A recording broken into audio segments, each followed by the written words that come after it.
My sister tried to humiliate me publicly. The apology came too late.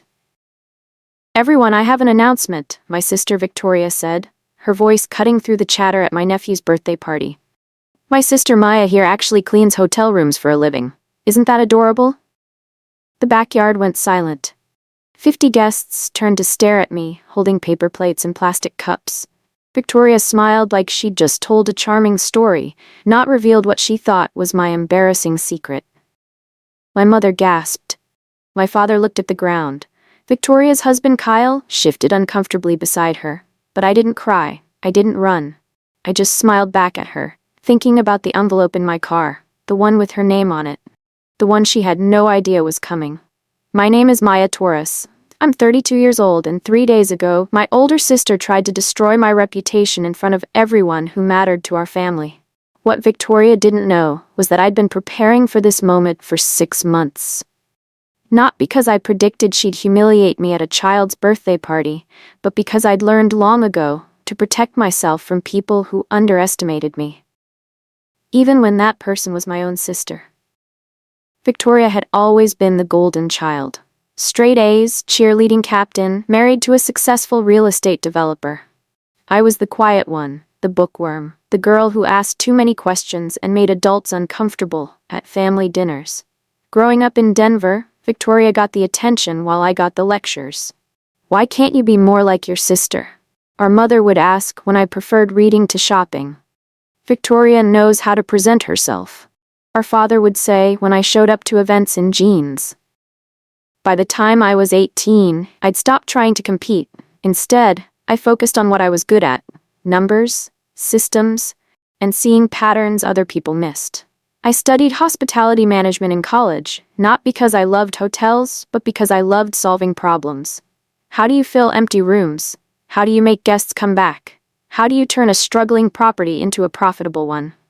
After graduation, I started working as a revenue analyst for a small hotel chain. The pay wasn't impressive, but I learned everything about the business. I studied occupancy rates, pricing strategies, and guest behavior patterns.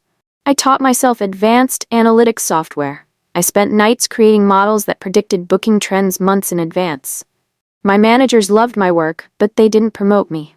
I was too young, they said, too inexperienced. So I started consulting on the side. One hotel became 2, then 5, then 10. By the time I was 28, I'd built a reputation in the industry. Hotels hired me to fix their revenue problems, and I delivered results. 2 years ago, I registered my own company, Torres Hospitality Solutions. I worked from home, which meant Victoria assumed I was unemployed or doing something insignificant. She never asked about my work. Neither did my parents. When I tried to explain what I did, their eyes glazed over. "That's nice, dear," Mom would say, then change the subject to Victoria's latest vacation. So I stopped mentioning it. I let them think whatever they wanted while I quietly built something real. My client list grew. Hotels across 3 states paid me significant fees to analyze their data and increase their revenue. I made more money than I'd ever imagined, but I lived modestly.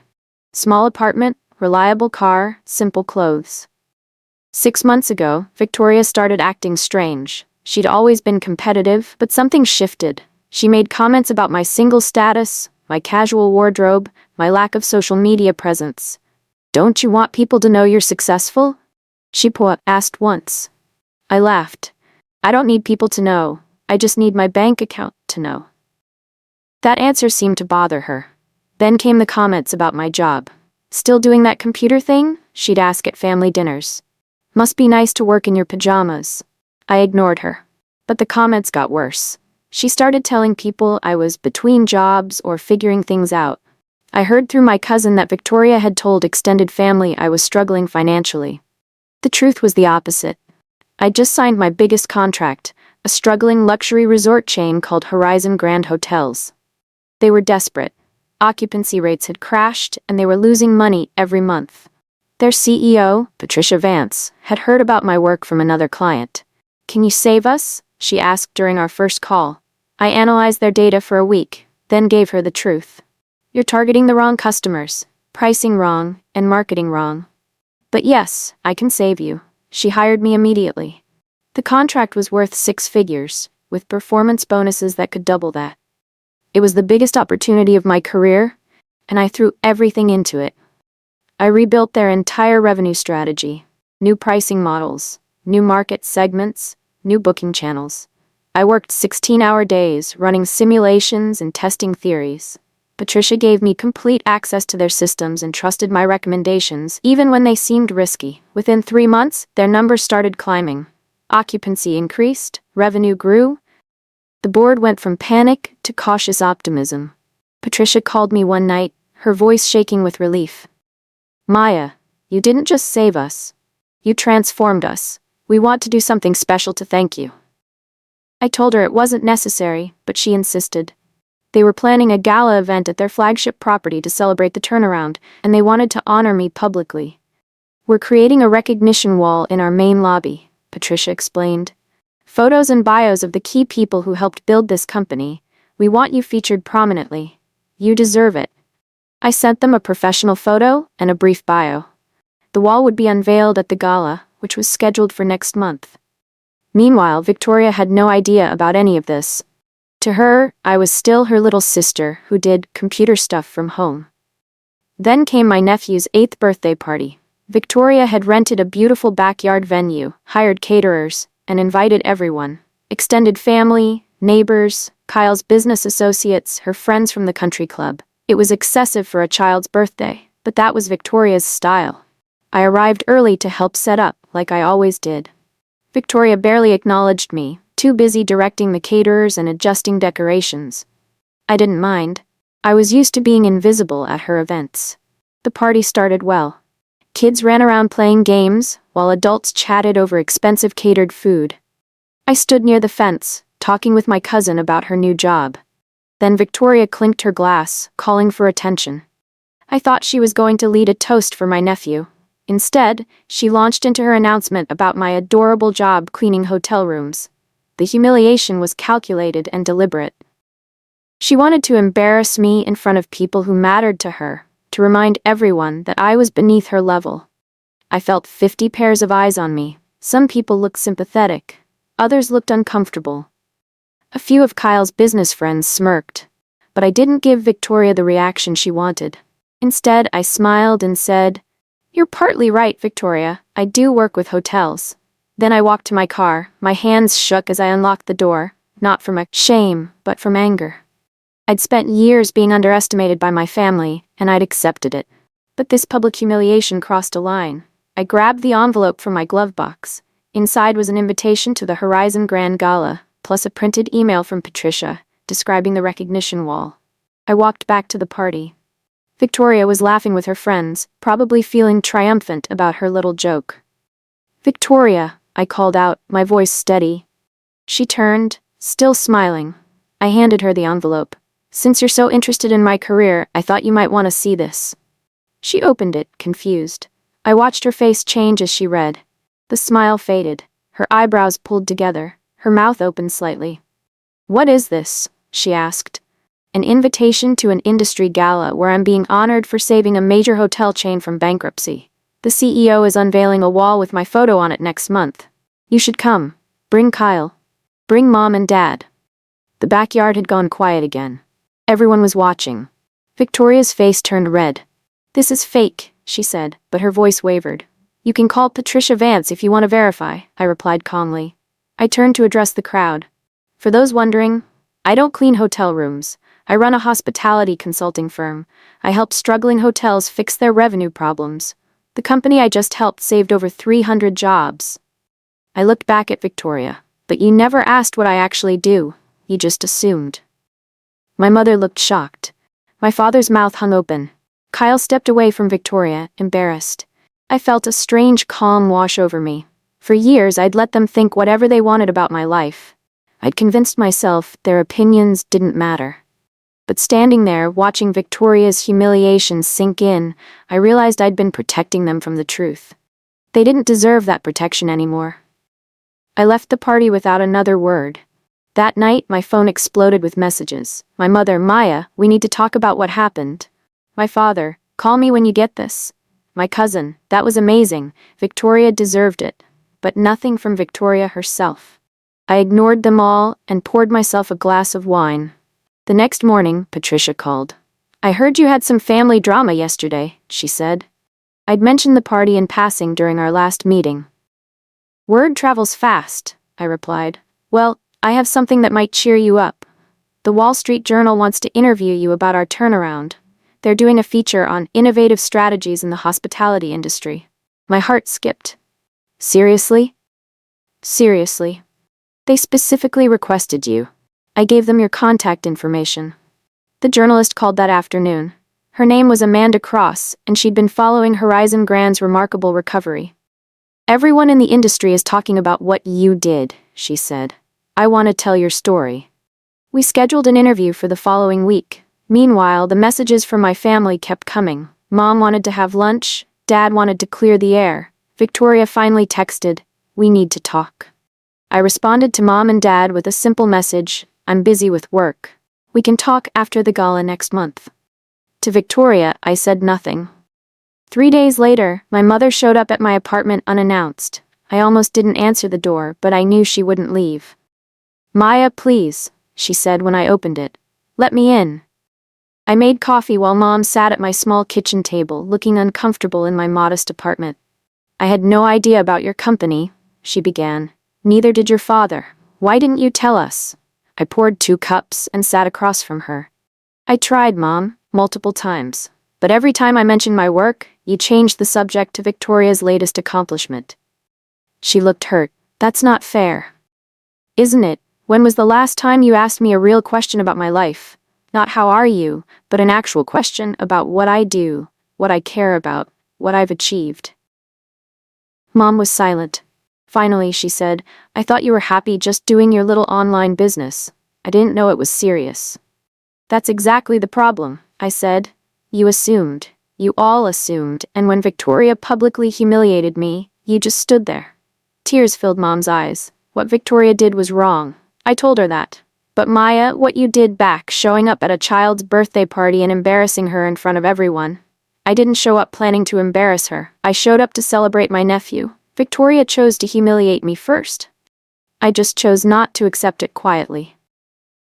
We sat in uncomfortable silence. Finally, Mom asked, "Will you come to Sunday dinner? We should talk as a family." I shook my head. "Not yet. I need space right now."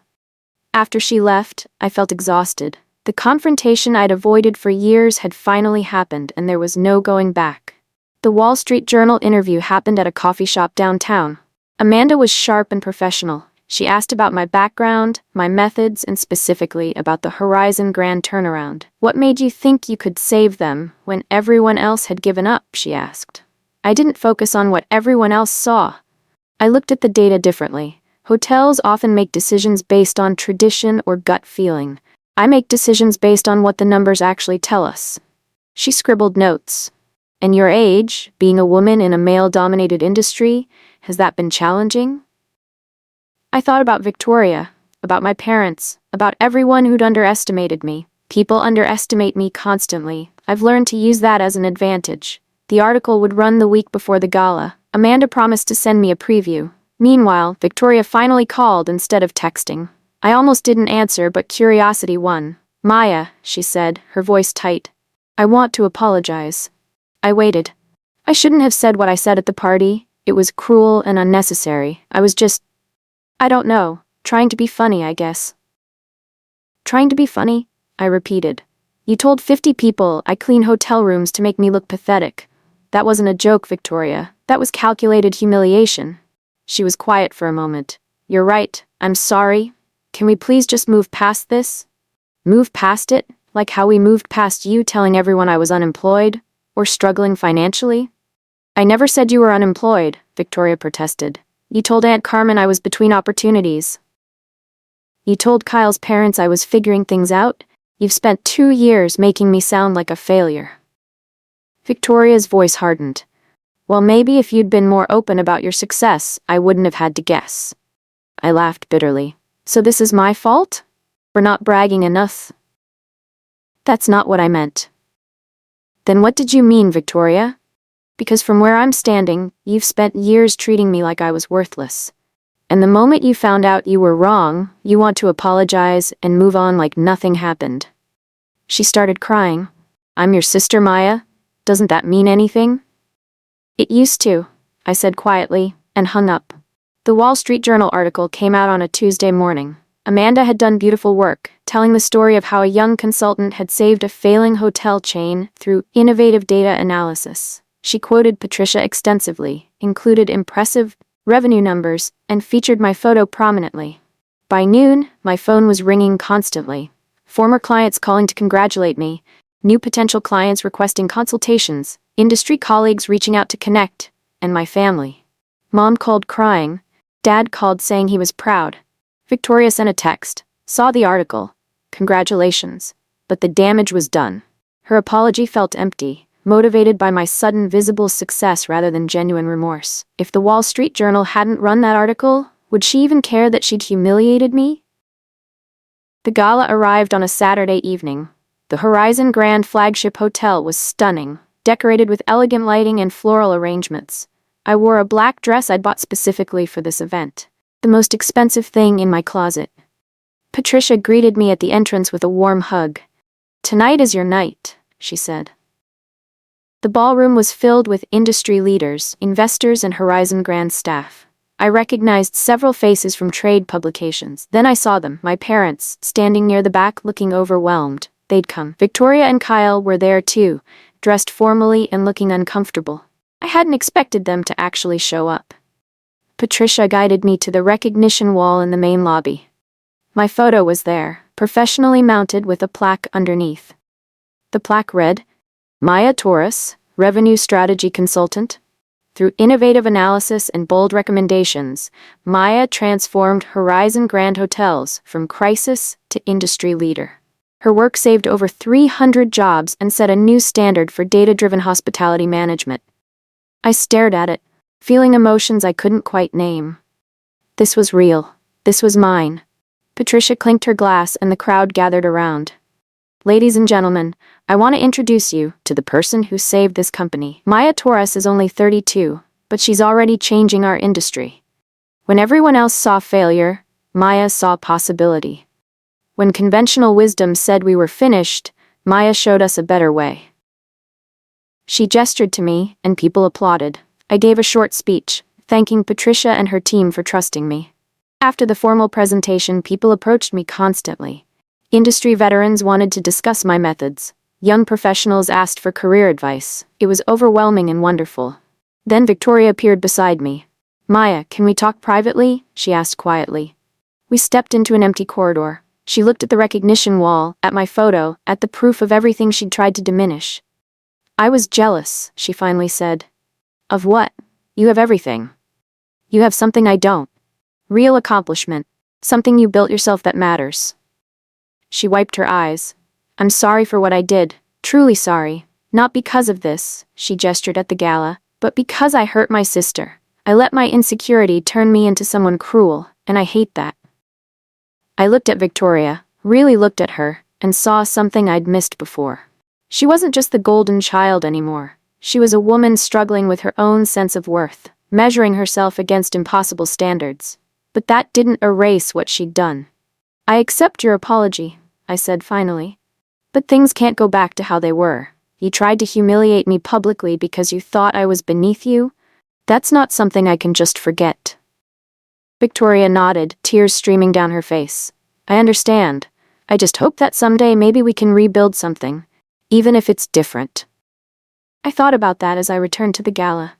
Maybe someday we could have a real relationship, built on mutual respect instead of competition. But that day wasn't today. Tonight was about celebrating what I'd built, what I'd achieved, despite everyone who'd underestimated me. The apology had come too late to erase the hurt.